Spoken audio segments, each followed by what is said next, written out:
galerinha, tudo bem com vocês? Bom, Thiago Vieira, professor Cavaco, mais uma vez aqui, dando continuidade às nossas aulas nesse período de quarentena. Então, hoje eu vou falar sobre função exponencial. Seguinte, gente, antes de começar a falar sobre a função exponencial, é bom a gente dar uma revisada nas propriedades da potência. Então, olha só, algumas propriedades aqui que eu coloquei primeiro da potenciação, depois eu vou ver da radiciação. Primeira propriedade, aquela velha clássica, quando a gente tem uma multiplicação de potências da mesma base, a gente repete a base e soma os expoentes. O exemplo aqui em roxo, ó, 2 à terceira vezes 2 elevado à quinta. Isso é 2 elevado a 3 mais 5, 8. Cuidado para não confundir com o seguinte.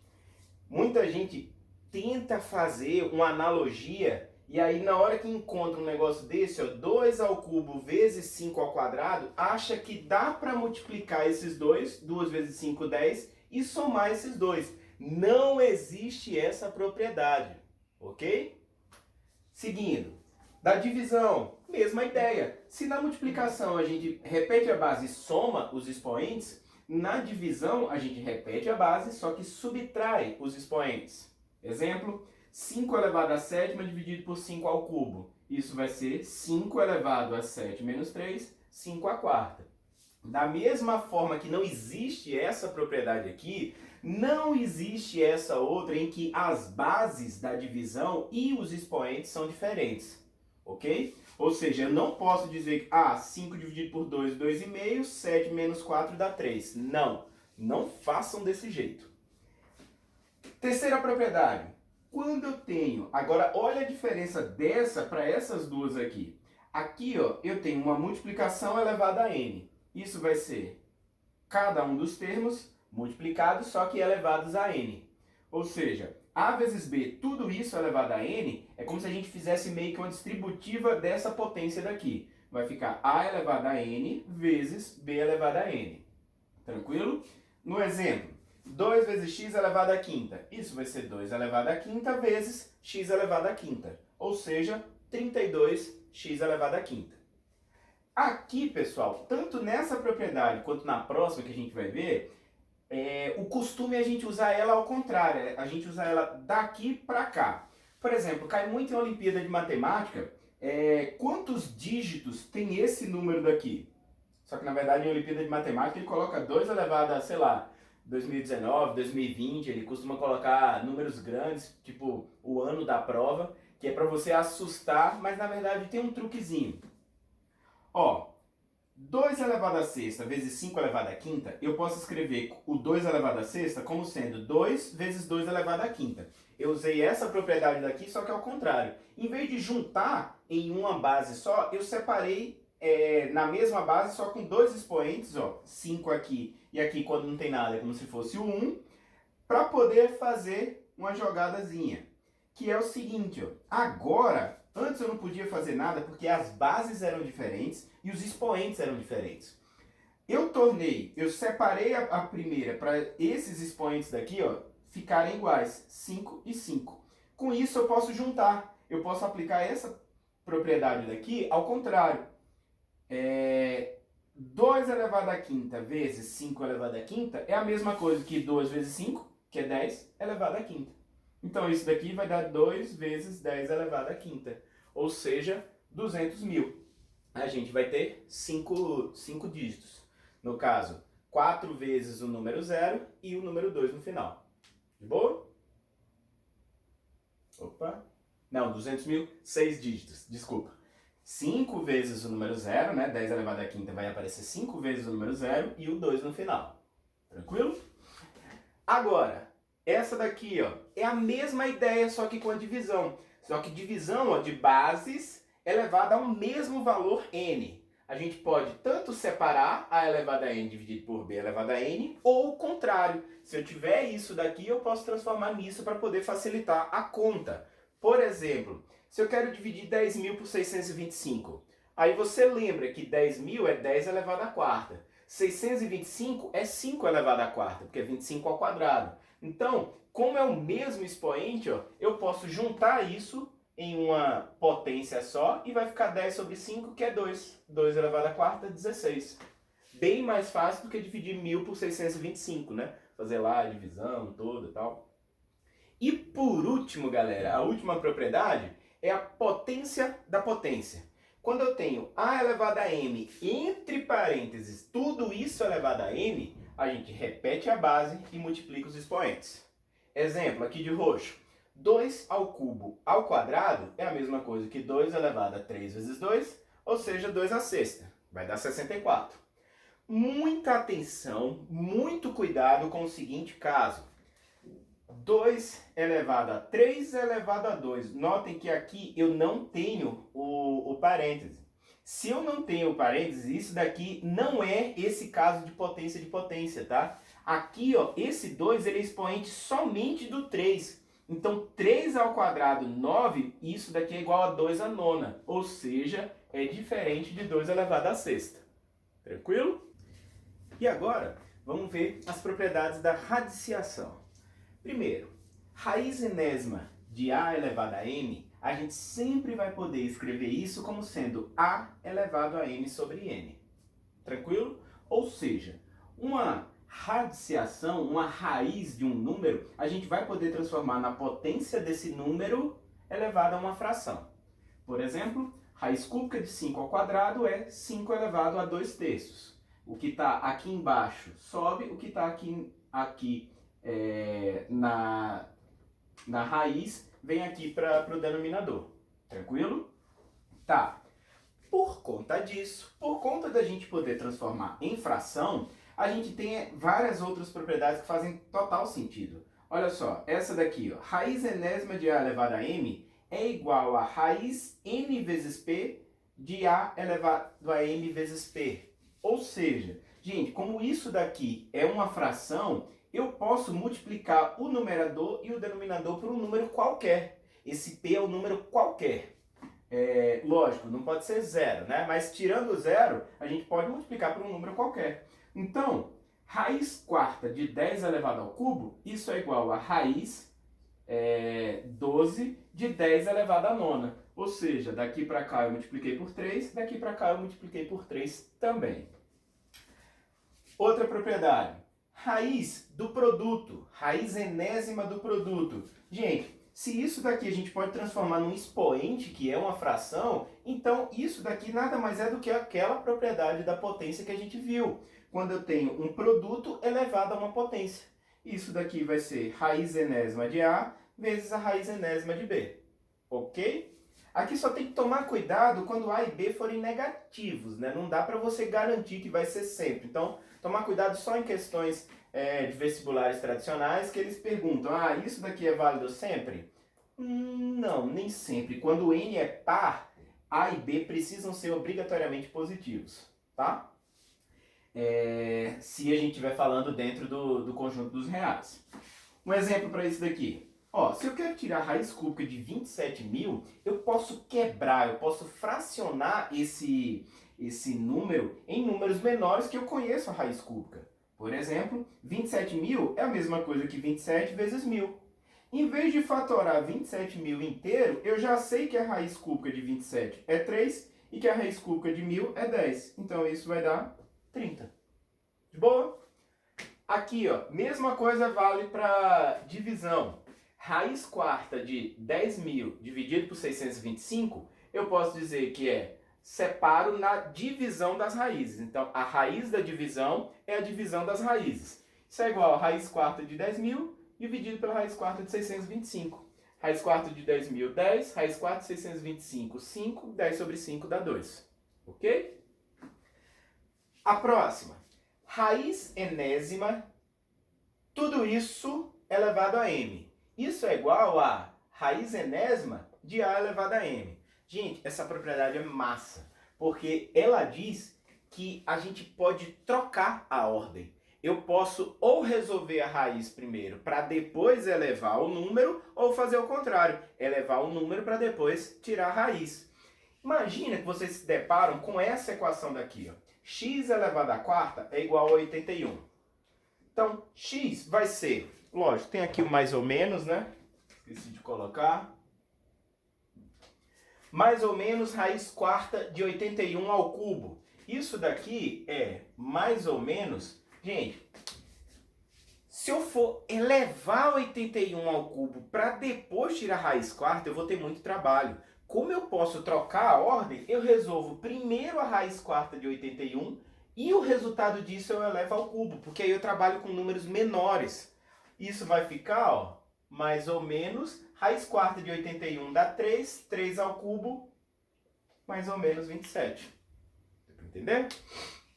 E por último, raiz enésima de raiz pésima de A. Ou seja, quando eu tenho raiz de raiz. Isso vai ser a raiz n vezes p de A. Ou seja, eu multiplico aqui, ó, esses radicanos, esses índices que estão na raiz. Então, eu vou ter, ó, raiz cúbica de raiz quadrada de 2, isso vai ser raiz sexta, porque eu pego 3 vezes 2, 6. Tranquilo?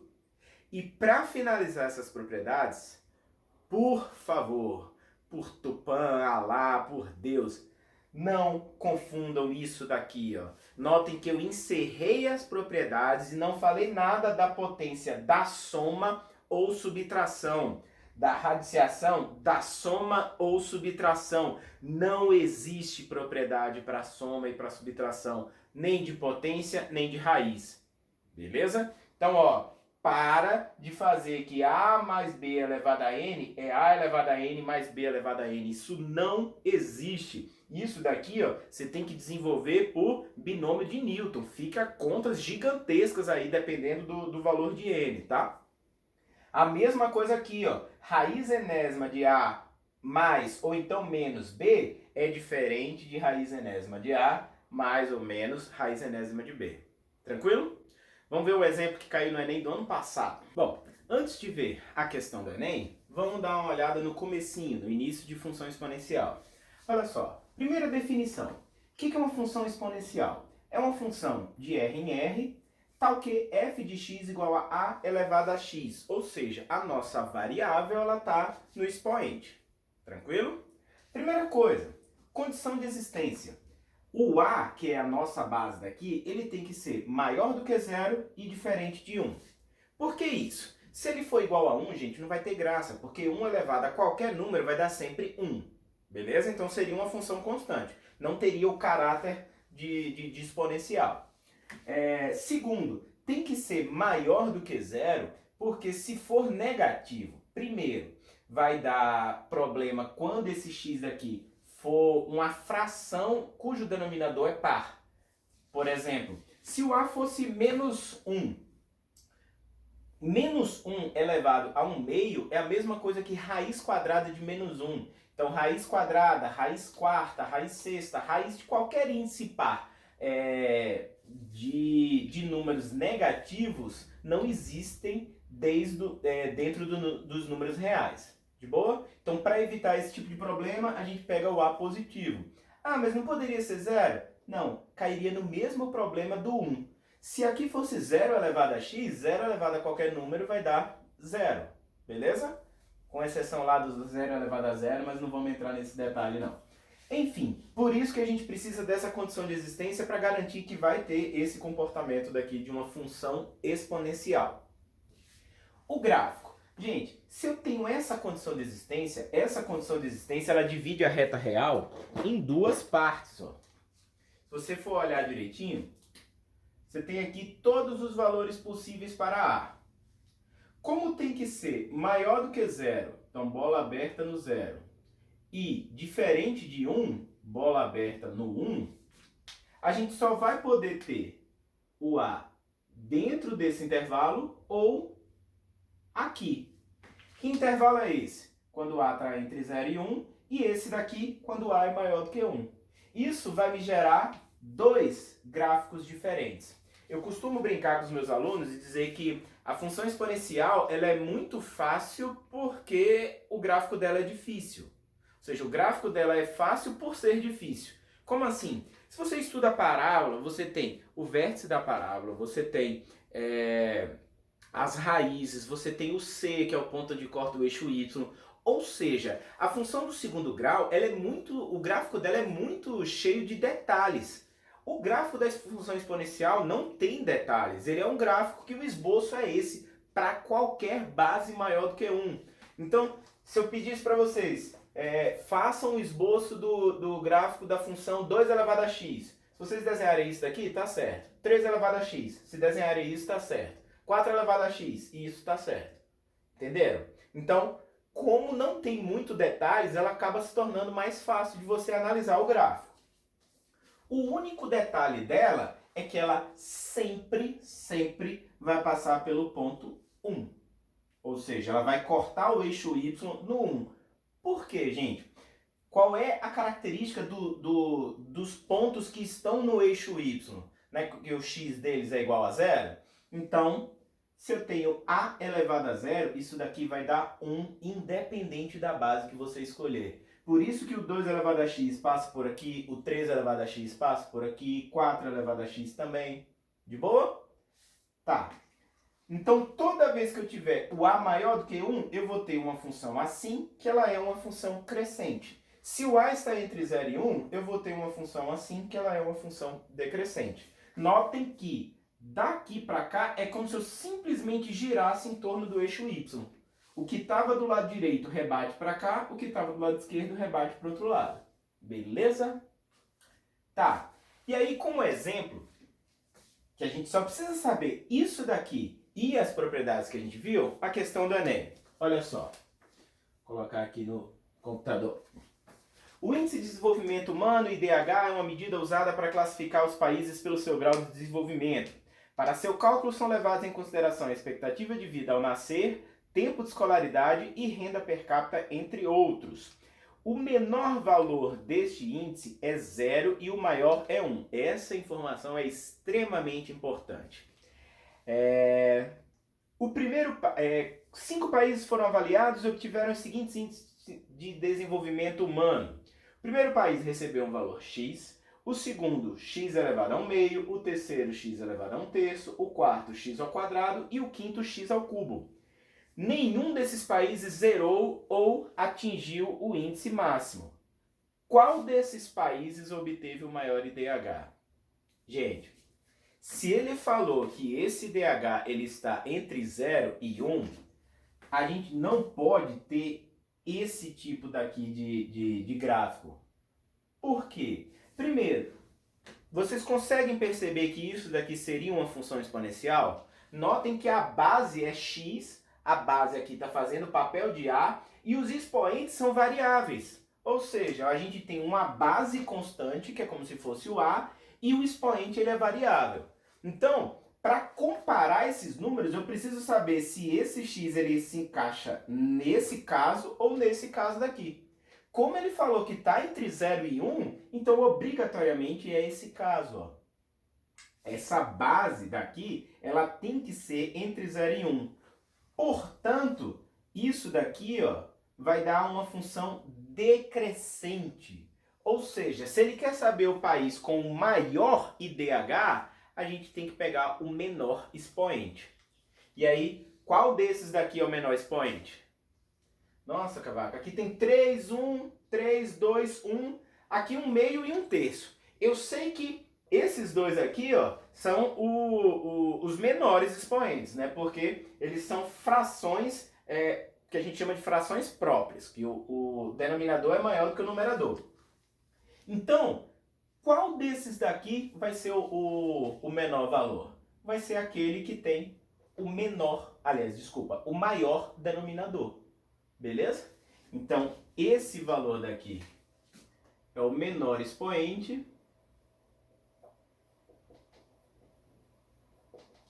Por consequência, a gente vai ter o maior IDH.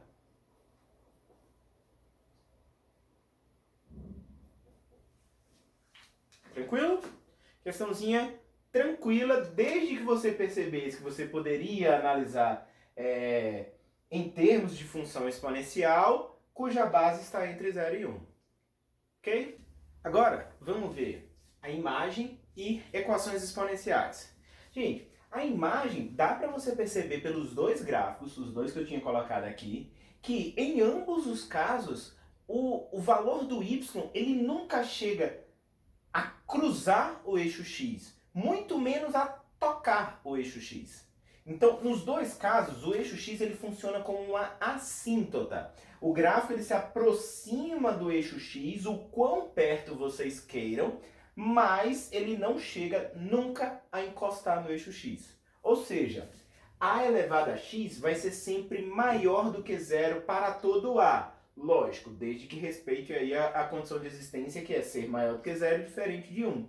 Então, independente se a função ela é crescente ou decrescente, como o y, que é o a elevado a x, vai ser sempre positivo, a imagem vai ser todos os reais positivos. Lembrando, reais positivos a gente representa com mais e com asterisco, tá? A gente tem que tirar o zero do conjunto.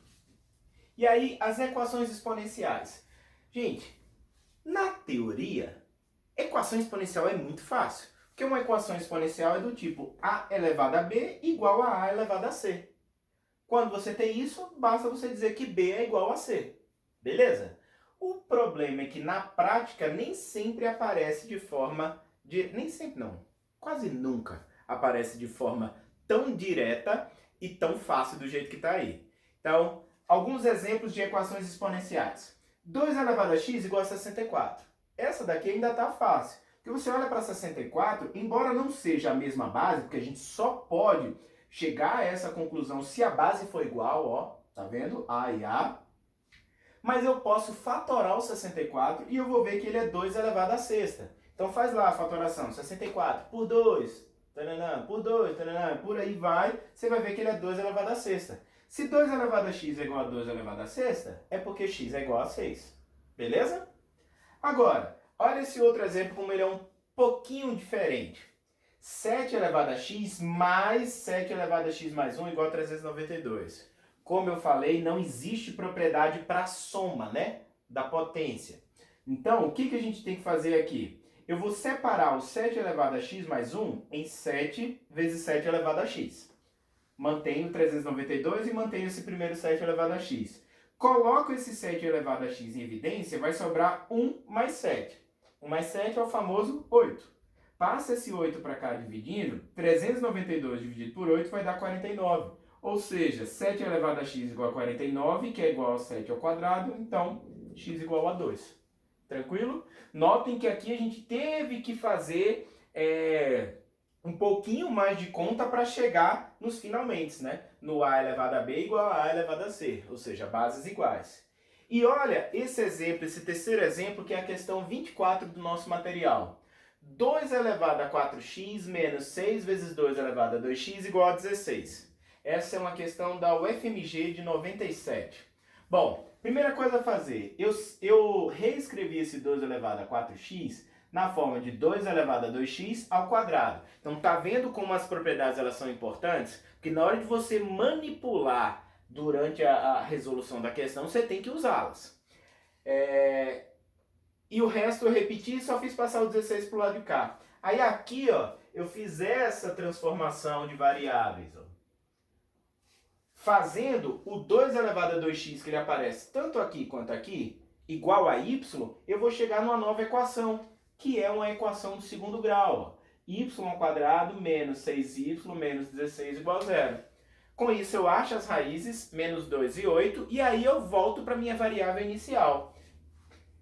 2 elevado a 2x não é y? Então o y não pode ser menos 2 ou 8? Então ou 2 elevado a 2x igual a menos 2, o que é impossível, já que a gente viu que 2 elevado a qualquer número vai dar sempre positivo, então não pode dar negativo, nem zero. Ou 2 elevado a 2x igual a 8. Só que 8 é 2 ao cubo. Opa, chegamos às bases iguais. Aí basta esquecer as bases e igualar os expoentes. 2 elevado a x, aliás, 2 vezes x igual a 3, portanto x igual a 3 meios. Aí resposta, letra A. Esse valor está entre 1 e 2. Tranquilo? E para finalizar, inequações exponenciais.